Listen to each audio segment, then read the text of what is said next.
to the Athletes in Motion podcast, From Race to Recovery, with your hosts, Tom Riegel and Kenny Bailey.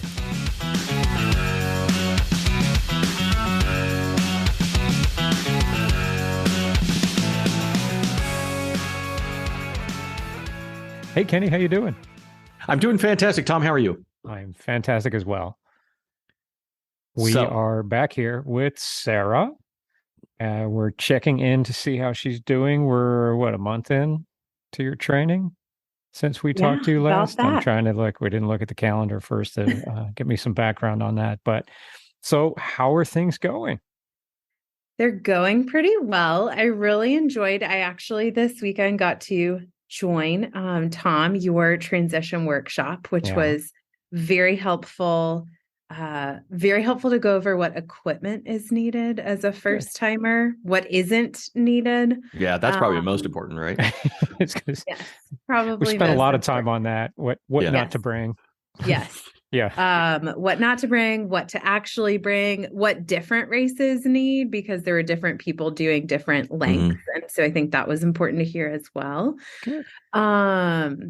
And then it's been pretty good. I did have my first little bit of an injury, so maybe we'll blame it on Kenny. Yeah, probably. He did bring it up. I did bring it up. It is my fault. He does this all the time. So my shoulder flared up a little bit with swimming. Probably for about a week and a half. It was just bothering me, my left shoulder, every time I would swim. Only on freestyle, I could swim the other strokes and be fine. It's better now. And I talked to a physical therapist who was at the Triathlon Expo and also at the transition workshop, Abby. And helped me figure out that I wasn't maybe rotating enough since I'm right dominant. I wasn't rotating enough and maybe kind of using it in a weird way. So that has seemed to help. And I'm enjoying running now that it's warm. Yay. I'm enjoying it more. Yeah. So how far are you away right now from your race? So I am probably about 6 weeks. It's May 21st. So maybe a little over 6 weeks. Okay. And of the three disciplines, I mean, I know you had kind of a challenge with swimming. It sounds like running's getting better. Of the three disciplines, which one do you feel like you're doing? Like it always feels like a neglected child, like one of the three, at least for me, it does. Do you feel like you have a neglected child, or are they all coming along nicely? Probably the running is my neglected child, even though I'm enjoying it more. I really enjoy the swimming. I really enjoy the biking. I will say I haven't gotten in as many long rides as I would really like to. I'm kind of just riding at the minimum of what I need to be doing according to training, which is probably fine. But I'd like to make some more time for that. That one feels like it takes longer for me to kind of get, because I live in an urban setting, like I'm right in the midst of Nashville. So I either need to load up my bike and drive somewhere, or I ride out to a greenway. I went and rode down in Franklin this weekend, which was really nice. So how many rides are you getting in a week? Just the weekend ride? Usually a short one during the week, like after work, now that it's staying light longer, and a longer weekend ride. Okay. Yeah. How is the balance with sort of priority of work and, other things, and trying to do that? Have you told your friends, like, no, I have to go for a run? Are they aware of it now? I mean, sometimes you have to train other people about you trying to train. They are aware of it now. My family has very much been enjoying listening to the podcast, and apparently my aunt and uncle listen to it. So shout out mom and dad, my sister Emily, Tyler, my brother-in-law, my aunt and uncle Dana Marie. There you go. Listening. Nice. But no, they listened to it and said, "Man, how does Sarah have time to do anything?" Because I work, I'm in grad school, and I'm training for this. So the thing I was talking about with one of my friends who I swim with this morning is I feel like it makes me really discipline my time more than if I didn't have triathlon. And I do think it gives me kind of a reason to say, hey, I do have this. Like I have to go do this, or I have to go do that. And whether it's going for run or going for bike, and fitting time around that. It's also nice, like we talked about last time I was on the podcast, that I do some of it with friends. So it does give some community time. Yeah, you get that social aspect at least, so you can train. Yeah, so and they kind of missing that.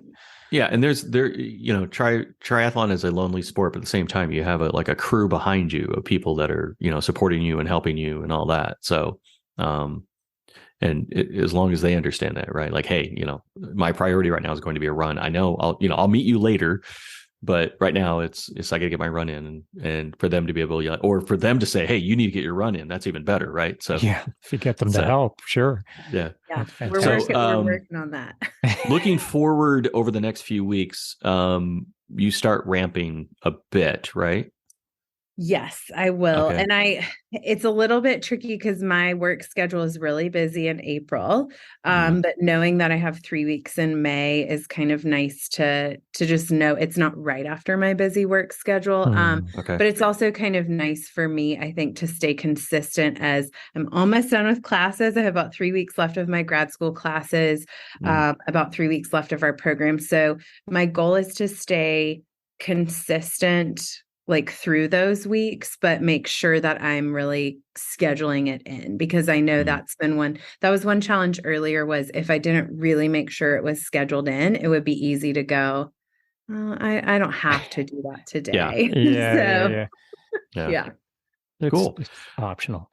So that's awesome. So you get that 3 weeks to kind of be able to do that. You mentioned your PT. I think it was out of necessity. Are you finding, like, are you trying to make sure from a food perspective, or from, like, are you rolling, are you stretching, are you do all those good things, are you making sure you're taking care of yourself? Do you need to, is that something that's like or is that something that you're more cognizant of? It's something I find that I've been only doing when my body tells me I need it. Like, ooh, I'm feeling achy, I should probably stretch. But this morning at the pool, I saw someone who was stretching before he got in the pool and warming up. And I was like, I remember when I used to do that. That would probably be a good idea to do. Probably a good idea. By the way, I don't do it at all either. So I'm terrible. I get on a bike and start going. Right. So then Tom shakes his head. That was the beginning of my talk at the expo, was the fact that, like, you watch these professional athletes, they're warming up and they're playing, like NFL, like they're gonna play for 20 minutes in a 3-hour stretch. And these guys are doing 2 hours of warm-ups beforehand, and we go out there and just crush things right out of the gate without even thinking about warming up. I'm just like, oh my God, we just take a couple minutes, move. There you go. Well, Sarah, we're excited. You're halfway through. It sounds like you're dealing with the issues head on. You understand sort of the challenge of balance. I think like you said, we'll check in right before your race to make sure that you're still alive and ready to go. Question. This is a pool swim on this one, or is it okay? So the next one is going to be the open water. Yeah. Open water on the second. Yeah. Okay. So when does the wetsuit get introduced? Is it going to be after? It's like, I don't even want to see one until after the first race, or are you? I think I'm just going to do a tri kit, because my open water swim is in June in Nashville. Oh, perfect. Yep. So I think it'll be warm enough. I did talk about that some. We talked about that some at Tom's workshop this weekend, though. So I mean, as of right now, that's the plan. Okay. Well, no, stick with the plan. That works. So. Well, there's a couple of opportunities for the open water training at Anderson Beach.